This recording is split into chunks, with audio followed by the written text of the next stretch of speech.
Mesdames, Messieurs, bonsoir et bienvenue dans ce journal. On démarre par ce communiqué du bureau de presse de la présidence de la République.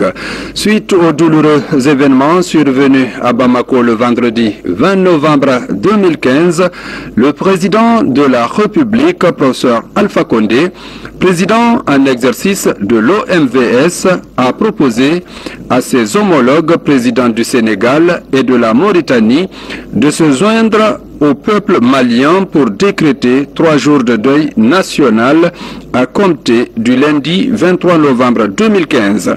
En Guinée, les drapeaux seront en berne à partir de minuit. Conakry, le 22 novembre 2015, signé le bureau de presse de la présidence de la République.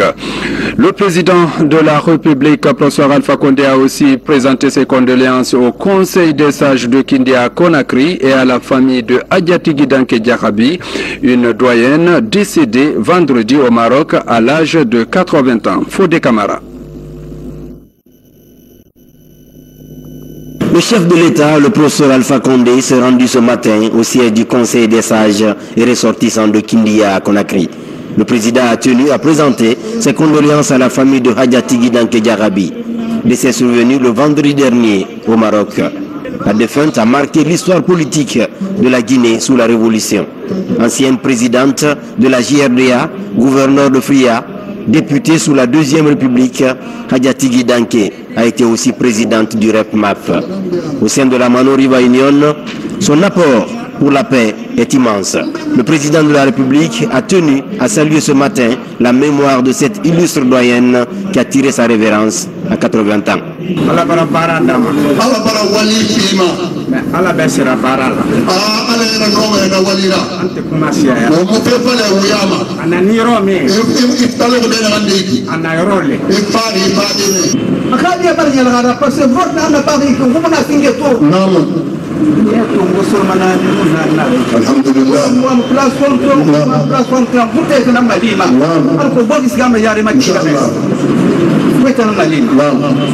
Donc, on va y aller, on va se voir, on va nous voir ça. Alors, nous sommes ici,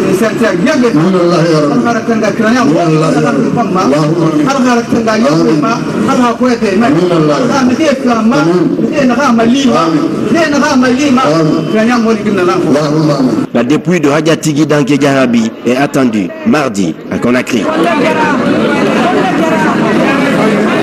Direction l'intérieur du pays, lancement de la récolte au compte de la campagne agricole. La moisson est très bonne cette année dans le Kisifa-Ramaya. Cependant, l'insuffisance de matériel de récolte expose les paysans à des risques de perte. C'est ce qui nous signale notre reporter Ansuman Toumani Kamara. Sur 3 sites différents, Dr Théophile Tiliano a mis en valeur environ 100 hectares de riz. En 20 ans d'expérience, ce médecin agriculteur dit relever cette année le défi du meilleur rendement à l'hectare. Cependant, il n'obtiendra pas à temps l'une des 2 moissonneuses batteuses dont dispose tout Kissidougou.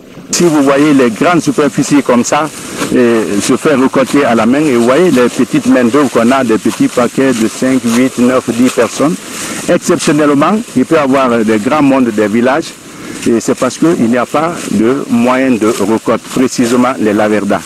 Au Kizourou, nous n'avons que 2 laverdas, et petites laverdas, aucune d'elles ne peut faire plus de 5 hectares par jour, et la demande est abondante. La qualité des intrants livrés aux paysans, les bonnes conditions météorologiques et le respect des paramètres agricoles ont facilité le travail d'encadrement, soutiennent les services techniques déconcentrés de l'agriculture. J'avoue que ce que j'ai vu, ça me reconforte à plus d'un titre. Le semis, la densité, le talage, l'application d'engrais, il a respecté tout le paquet technique. Et le carré de rendement que nous avons placé, nous avons traité, ça nous donne 400-500 à 5 tonnes à l'hectare. Déjà, c'est un record. Bien sûr, ici, là, il n'a pas de manièrement. Il a juste appliqué l'herbicide total, juste 1 jour après le semis. Il n'a plus de herbicide. Mais il a cherché à envoyer un peu d'eau. Donc cette technologie-là permet d'avoir ce rendement. Pour la campagne agricole 2015 à Kissidougou, les services techniques de l'agriculture avancent le chiffre de près de 26 000 hectares de riz à récolter avec seulement 2 moissonneuses-batteuses. Parlons de la culture de l'or blanc. Le gouvernement vient d'allouer 39 milliards de francs guinéens au rachat du coton dans les grands bassins de production après déduction du crédit intrant qui se chiffre à 10 milliards de francs guinéens. Plus de 29 milliards vont être distribués aux cotonculteurs. Explication Fodé Camara. Sur une prévision de 12 000 hectares, une superficie de 13 400 hectares de coton a été emblavée pendant la campagne agricole 2015. Et le rendement est aussi revu à la hausse de 431 kg à l'hectare en 2011-2012. Le rendement atteint en 2015 les 855 kg à l'hectare, quasiment le double. Ce regain de vitalité attire les producteurs. De 5 800 cotonculteurs en 2011, aujourd'hui 17 300 paysans sont répertoriés dans les grands bassins de production de la savane, de la Moyenne Guinée et de la forêt dans la zone de Senko. Soit plus de 30 000 familles paysannes touchées au niveau de la chaîne de valeur de la filière cotonnière du semis à la commercialisation. Lorsque vous avez de bons conseillers agricoles auprès des producteurs, ils n'ont pas de problème, ils suivent le parcours technologique. Ça a été aussi la deuxième chose. Cette année, d'ailleurs, on va peut-être renouveler les semences. Nous sommes sur des vieilles semences de coton. On va essayer de renouveler les semences. Donc, tout cela a été mis à temps à disposition du cotonculteur. Et c'est ce qui explique justement ces bons rendements. Il se réapproprie, si vous voulez, les semis plus denses. On ne sème plus en bien, on lui dit non, mais vous avez mis deux brins ici, 3 brins là. Non, vous semez de telle sorte que vous ayez un bon coton et que la qualité soit belle. Depuis le départ des partenaires français, ce secteur allait de mal en pis. Cessation de paiement, travailleurs et producteurs désemparés, arrêt de l'usine d'égrainage de Cancan. Aujourd'hui, de 1780 tonnes de coton-graines obtenues en 2011, les résultats de la campagne 2015 atteignent plus de 10 000 tonnes de coton-graines, pour une valeur marchande de 39 milliards. De ces 39 milliards, même quand vous enlevez le coût des intrants qu'on aura donné à crédit, une fois qu'ils ont payé ce crédit-là, il leur reste 29 milliards de cash que nous payons aux producteurs de coton. C'est quand même pas rien. Dans la lutte contre la pauvreté, je crois que c'est bon. Et c'est un produit agricole qui ne se penche pas. Donc il se monnaie. Et ça, c'est quand même de la valeur. Pour la première fois depuis 5 ans, cette commercialisation démarre très tôt dans les temps pour pouvoir être sur le marché du coton dès le mois de mars-avril. Le coton guinéen pourra être sur le marché international, ça c'est important. Côté désenclavement, 2 pistes rurales de près de 4 milliards financées par le BND, Budget National de Développement, seront bientôt réhabilitées. Il s'agit des pistes rurales Saraboido-Kitiar de 33 km et Kiekura-Balandouba d'une distance de 23 km. Et puis, Conakry vient d'abriter les travaux de la session de formation des cadres de contrôle de qualité de plusieurs départements ministériels. L'objectif est de rendre plus performantes les opérations de contrôle officiel des aliments d'origine animale et végétale sur les différents marchés en République de Guinée. Reportage Falilou Diallo. Renforcer le contrôle des inspections au niveau des postes frontaliers et des différents points de rentrée des marchandises en Guinée, c'est l'objectif numéro 1 du programme EDS de l'Union européenne. Un programme qui compte mettre l'organisation et l'exécution des contrôles officiels des aliments, son cheval de bataille. Déjà, la Guinée aura le potentiel pour revenir. Le reste, ça sera la volonté politique et les moyens qui seront mis à la disposition de ces personnes qui sont devenues compétentes. Mais il faut qu'elles pratiquent ce qu'elles ont appris. Cela nécessite un minimum de moyens. Nous pensons qu'avec la volonté aujourd'hui remarquable du ministre, des autorités compétentes, nous pensons que la Guinée s'est vraiment engagée dans la voie de retrouver la liste des pays exportateurs vers l'Union européenne. C'est ainsi que pour retrouver sa place au sein des pays coopérants avec l'Union européenne, des cadres des départements de la pêche, de l'élevage, du commerce et de l'agriculture renforcent leur capacité opérationnelle dans la surveillance de l'espace maritime et terrestre guinéen. Il faut s'adapter à la réalité du moment. Donc sinon vous serez en marge de l'évolution. Donc tout ce que nous sommes contraints de l'appliquer dans l'intérêt exclusif du consommateur guinéen, parce que l'objectif recherché ici, c'est la protection du consommateur, la qualification de nos produits à l'exportation. C'est cette formation qui permettra à la Guinée de combler toutes les déficiences, parce que nous sommes chargés de contrôler les autres acteurs de la filière, à savoir le secteur privé. Donc si on n'a pas une formation solide, on ne peut pas faire le contrôle. Et c'est grâce à notre contrôle que l'Union européenne sera rassurée de la qualité des produits que nous allons amener sur le marché européen.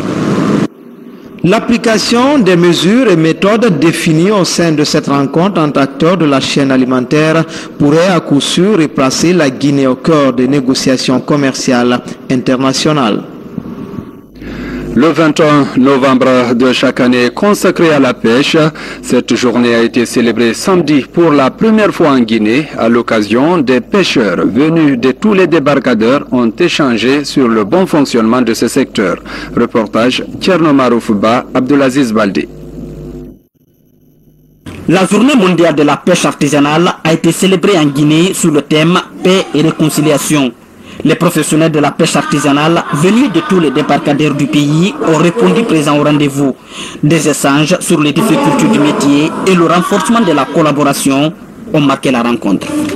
Cette journée en général, c'est de pousser les pêcheurs artisans, de promouvoir le développement durable au niveau de la pêche artisanale. Poser les problèmes, chercher à résoudre ces problèmes, et de façon professionnelle, renforcer les capacités des pêcheurs.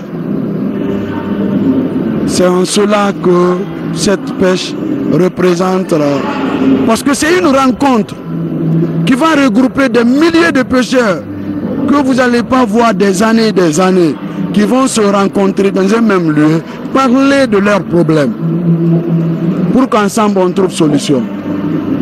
Le ministre en charge de la pêche a salué la mobilisation des acteurs de la pêche artisanale autour du thème paix et réconciliation.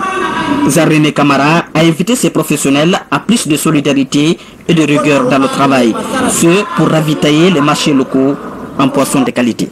Nous avons le choix de ce thème et nous avons mis à profit cette journée pour appeler tous les pêcheurs, les différentes filières de la pêche artisanale à se donner la main, à s'entendre, à travailler et à formuler des projets et des programmes pouvant trouver le financement, parce que s'il n'y a pas d'entente, il n'y a pas de cohésion, eh bien, ce secteur ne va pas se développer. Pour ces hommes et femmes qui vivent de la pêche artisanale, célébrer cette journée sous le signe de l'unité les interpelle à œuvrer davantage en faveur des populations. Santé à présent, les membres du comité des experts de la pharmacovigilance suivent actuellement un atelier de renforcement de capacité sur le suivi des manifestations post-vaccinales indésirées. C'est une initiative du gouvernement du professeur Alpha Condé appuyée par l'Union européenne. Le projet vise à prévenir les maladies comme le virus Ebola. Compte rendu, Tcherno Ousmane Diallo. La Guinée poursuit la modernisation de son système de santé. Le pays tire les leçons de l'épidémie à virus Ebola et renforce son système de prévention sanitaire. Afin de faire face à toute manifestation inattendue qui pourrait surgir à l'issue d'une vaccination quelconque, les experts de la pharmacovigilance sont formés. Même si les médecins reconnaissent que ce genre de manifestation n'est pas habituel, ils préfèrent tout de même prendre le devant. Le vaccin, il est efficace, ça c'est reconnu, très efficace, mais il est administré à des personnes qui sont saines. Et quand on a des manifestations, des effets secondaires, généralement les gens ne comprennent pas.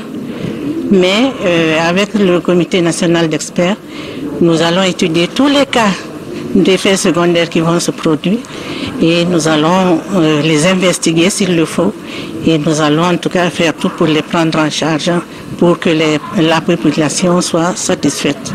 Une partie de la formation se fait en ligne avec l'OMS.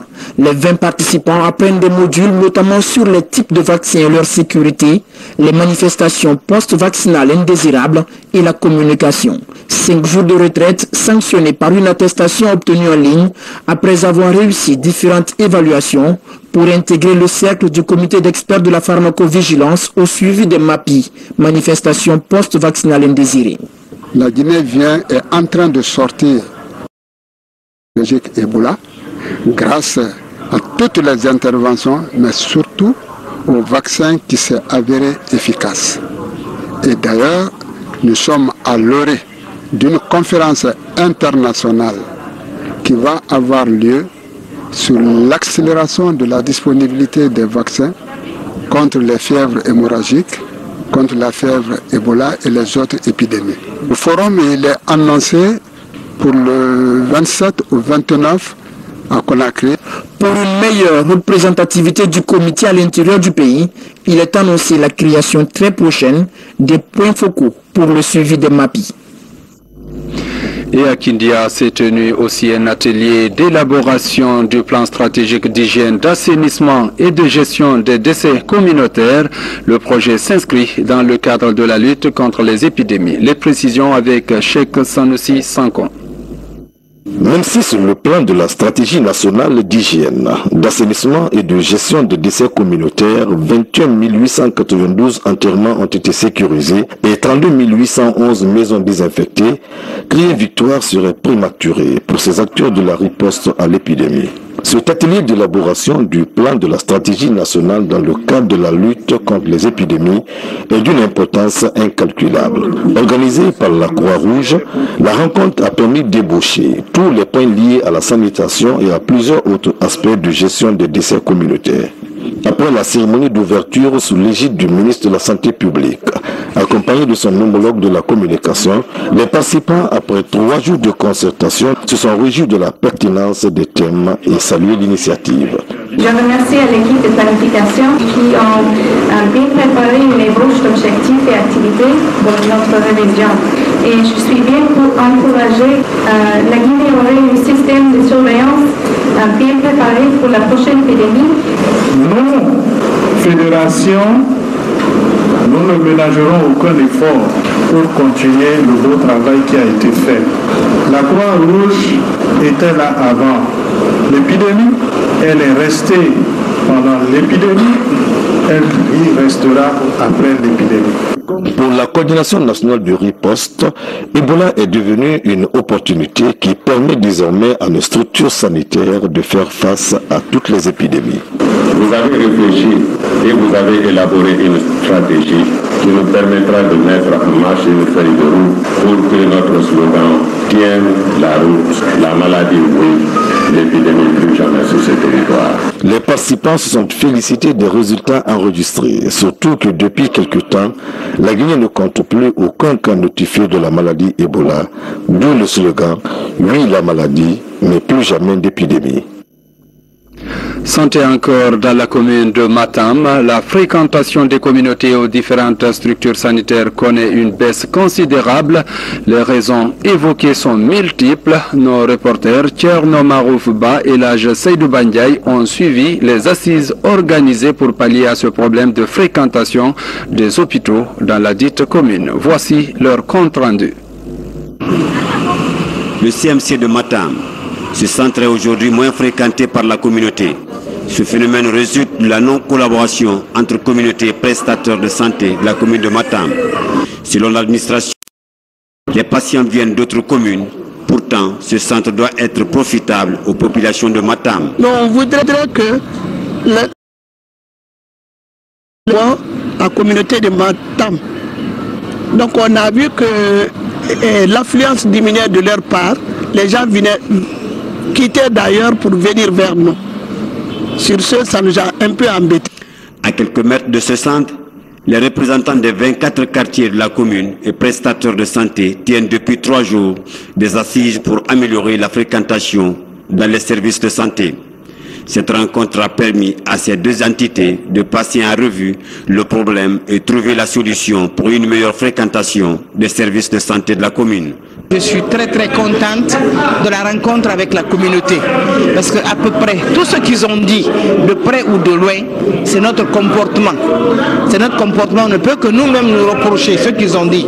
Ils nous ont aidés à se corriger, à nous améliorer, à faire mieux qu'avant. Parce qu'ils ont réalité de ce que nous souffrons. Parce que présentement, il n'y a pas de fréquentation dans les hôpitaux. On se demandait, mais il faut quelqu'un pour te dire le mal que tu as. La communauté a été quand même capable de nous dire ce qui nous manque. Si présentement on n'a pas de la fréquentation à l'hôpital, ils ont pu nous guider dans leurs déclarations.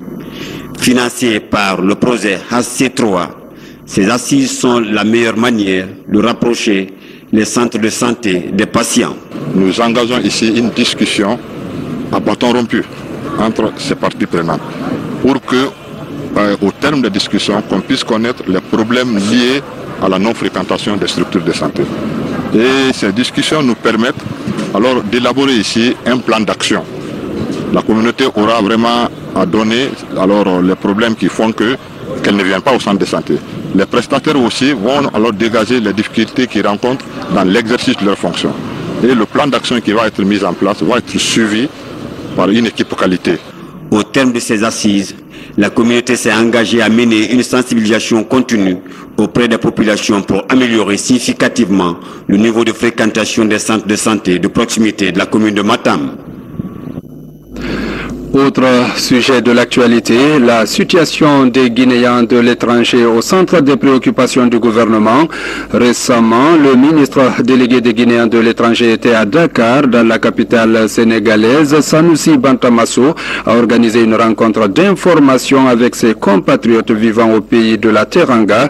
Objectif, les sensibiliser à l'adhésion au programme NCA, axé sur 3 points. D'abord, l'assurance dans le cadre du rapatriement des corps des Guinéens décédés à l'étranger et à l'option de l'assurance santé des parents restés au pays. Ensuite, le projet de leur logement relatif au Plaja Diamond de Kipé. Enfin, l'unité nationale et le développement de la Guinée inscrit au programme de société du chef de l'État, professeur Alpha Condé. 1970 célébré ce dimanche à Conakry, 45 ans aujourd'hui. Depuis cette agression portugaise contre la Guinée, le PDG RDA a organisé une cérémonie à son siège pour honorer les victimes. Reportage Djene Yansane. 45 ans après l'agression portugaise contre la République de Guinée, les militants et sympathisants du PDG RDA se souviennent encore de cette date du 22 novembre.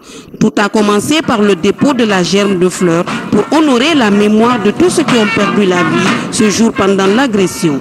Près d'un demi-siècle après, les souvenirs sont toujours forts. Nous célébrons la cérémonie sous le signe de l'unité. Puisque s'il y a eu victoire, c'est parce que le peuple de Guinée était uni. Puisque si nous devons gagner encore des victoires futures, il faut que les peuples d'Afrique s'unissent.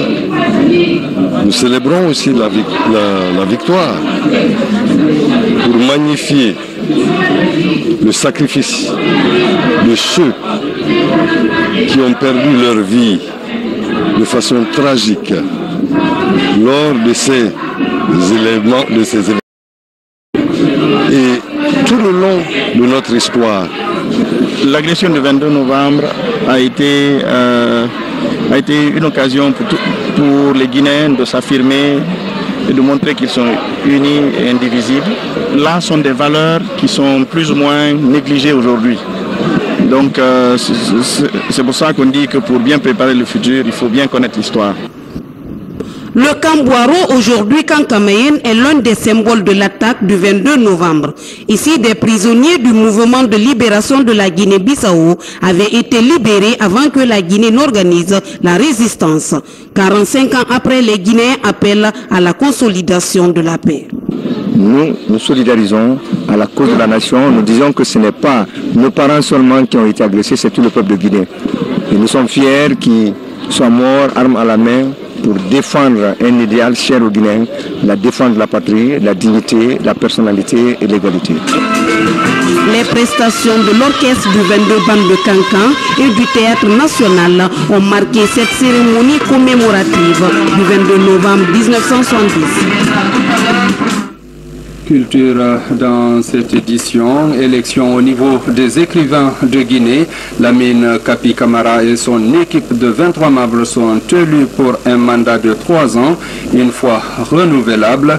La structure aura pour mission de promouvoir les activités littéraires dans notre pays. Cette élection s'est tenue lors de l'Assemblée générale de l'association au Musée national de Sandervalia. Nous recevons à présent sur ce plateau le président de l'association des écrivains de Guinée, Monsieur Lamine Camara. Bonsoir. Bonsoir, monsieur. Monsieur Camara, vous êtes élu pour 3 ans. Est-ce qu'on peut connaître la stratégie que vous comptez mettre en place pour promouvoir ce secteur? Avant d'abord de parler de la stratégie, je voudrais dire pour nos téléspectateurs que j'étais déjà président du collectif des écrivains édités par l'Harmattan. Mais nous avons souhaité qu'il y ait une association unique pour tous les écrivains de Guinée et éditée par tous les éditeurs.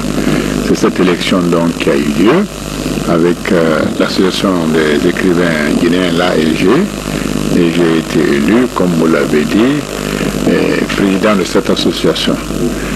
Et vous savez très bien que la Guinée a été choisie par l'UNESCO comme capitale mondiale. Conakry a été choisi comme capitale mondiale du livre. Justement, on parlera de cette question. Et dans ce secteur, je veux parler du monde des écrivains. Le monde des écrivains a connu une division. Est-ce que vous allez vous employer pour une réconciliation? Cela a été déjà fait parce qu'il y avait 2 associations, mais le gouvernement précédent avait déjà mis en place une seule association qui est l'association des écrivains de Guinée. Mais il faut reconnaître que depuis 6 ans, il devait y avoir une élection pour mettre un nouveau bureau en place. Mais à cause de la léthargie qui s'était installée, cela n'avait pas été fait. Et ce qui vient d'être fait, et c'est l'unité qui a permis l'ancienne équipe, comme la nouvelle qui est venue, on s'est donné la main pour qu'il y ait des élus de l'ancienne équipe, comme des élus des nouveaux aussi qui étaient venus. Donc, c'est l'unité parfaite. Et la Guinée, capitale mondiale du livre, quelle sera votre contribution, vous, écrivains? Nous sommes justement nés en ordre de bataille pour que notre contribution soit une contribution de qualité. Parce que, en fait, d'éditeurs, en fait de libraires, d'imprimeurs, en fait de capitale mondiale du livre, il n'y a pas de livre sans auteur. Donc c'est les écrivains guinéens qui sont à l'honneur. Nous allons déjà entreprendre des contacts, établir des contacts avec les pays qui ont été élus avant nous capitale mondiale du livre pour savoir un peu les programmes qu'ils ont mis en œuvre. Nous n'allons pas reprendre systématiquement ce programme, même s'il ne faut pas réinventer la roue, mais nous allons essayer d'innover à partir de cela, afin de donner un contenu très positif à la Guinée-Conakry, capitale mondiale du livre. On va donc promouvoir les écrivains guinéens et leurs œuvres, les faire connaître.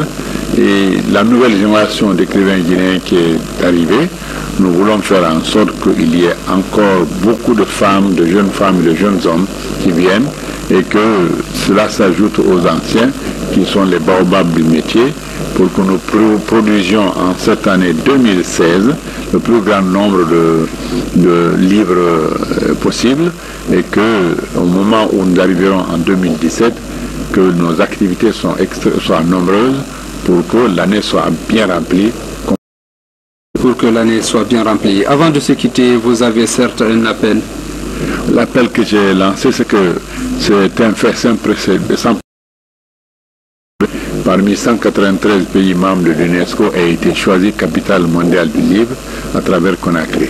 Donc nous seuls écrivains, nous ne pouvons pas faire en sorte que nous puissions valoriser la Guinée au cours de cette année. Nous lançons premièrement à tous les métiers du livre, c'est-à-dire les écrivains, mais aussi qu'il y ait une mise en place rapide des associations des éditeurs, des imprimeurs et des bibliothécaires, ainsi que des livraires. Maintenant, le reste de la population s'ajoutera à cela pour que nous donnions un contenu extrêmement positif à cette année 2017 que nous souhaitons être l'apôthéose, la refondation de la culture et de l'écriture guinéenne. Et nous comptons sur tout le monde, sur tous et chacun.